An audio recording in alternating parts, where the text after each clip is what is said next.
உயரமாக பறந்துட்டு இருந்த விமானத்தில் அந்த விமானம் நல்ல ஹைட் ஏறிடுச்சு, மேலே பறந்துட்டு இருக்குது. அங்கே ஒரு 67 பயணிகள் பயணம் செஞ்சுட்டு இருக்கிறாங்க.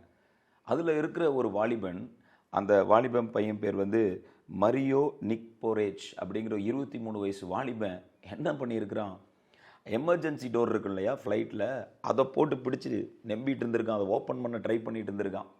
அந்த வழியாக வந்து ஏர் ஹோஸ்டஸ் பார்த்துட்டு, என்னப்பா தம்பி நீ பண்ணிட்டு இருக்கிற அப்படின்னு கேட்டப்ப, இல்லை எனக்கு இது ஓப்பன் ஆகணும் அதை பிடிச்சி ரொம்ப ஓப்பன் பண்ண ட்ரை பண்ணிட்டு இருக்கான்.